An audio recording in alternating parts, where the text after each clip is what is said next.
Страх говорить правду мешает нам жить и двигаться вперед. Досмотрите это видео до конца, и вы узнаете то, о чем молчать не стоит. Подписывайтесь на наше обновление, чтобы всегда оставаться в курсе событий. Абдусатор Пирмухамазода, таксист из Душанбе, видеоролик с протестным обращением которого вызвал в соцсетях бурную реакцию, потерял многих своих клиентов. Сейчас некоторые пассажиры боятся садиться со мной в такси, признался он в беседе. Феномен, почему он стал таким информационной бомбой, это, наверное, потому что он из Таджикистана это все говорит. Чтобы вы понимали, в Рахманистане очень редко кто выходит, говорит и обращается с критикой в сторону власти имущих. Власти официально на видеоролик таксиста не отреагировали, однако в соцсетях появились отдельные видеосюжеты, в которых Абдусатор Пирмухамазода обвиняется в нарушении закона и погоне за сенсацией. Я смотрел все эти видео, это их личное мнение, а я уважаю чужое мнение. К сожалению, сегодня люди в Таджикистане боятся говорить правду. Страх говорить правду мешает нам жить и двигаться вперед, говорит таксист. Пирмухамазода по-прежнему занимается частным извозом. По его словам, некоторые пассажиры боятся садиться в его машину. Да, люди боятся, они избегают тех, кто говорит о проблемах общества. В этом я убедился на личном опыте, добавил Абдусатор.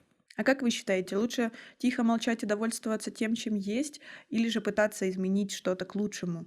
Напишите нам, пожалуйста, в комментарии. Таксист рассказал, что незадолго до публикации видеообращения он был оштрафован на 580 сомани за незаконную трудовую деятельность.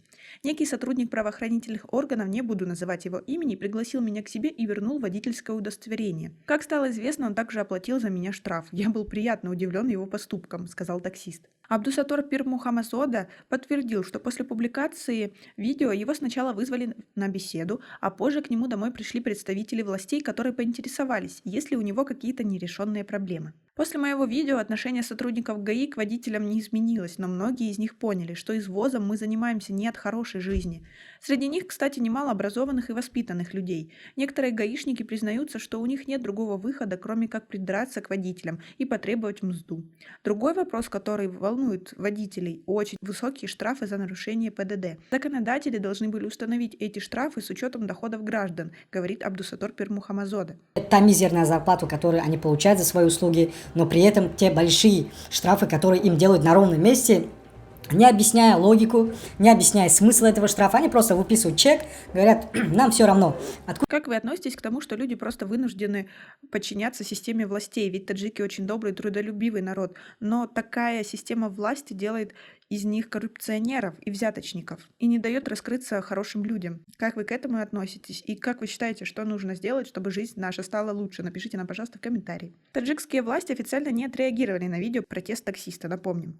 20 ноября высокопоставленный чиновник Министерства транспорта, курирующий пассажирский сектор, сообщил, что ему известно о ролике Пирмухамазода и добавил, что в ведомстве рассматривают возможность легализации работы такси по 5 сомани, чтобы облегчить положение их владельцев. Но до сих пор ничего не изменилось. Как всегда, просто пообещали и забыли.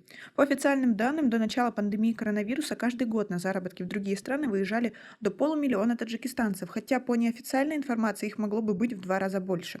Сейчас из-за закрытых границ десятки тысяч жителей Таджикистана не смогли уехать за рубеж или остались без работы. Вождение такси теперь стало одним из главных источников доходов для тех, кто не может поехать в Россию из-за распространения COVID-19. А вы поддерживаете Абдусатора Пирмухамазода за то, что он не побоялся высказать свое мнение на публику? И как вы считаете, нужно ли это делать? Наш брат это сказал, он решился, и за это ему отдельный респект и огромное спасибо, потому что те темы, которые он затронул, это на устах у любого гражданина. На этом у нас все. Цените наше видео подпиской и лайком. До скорой встречи.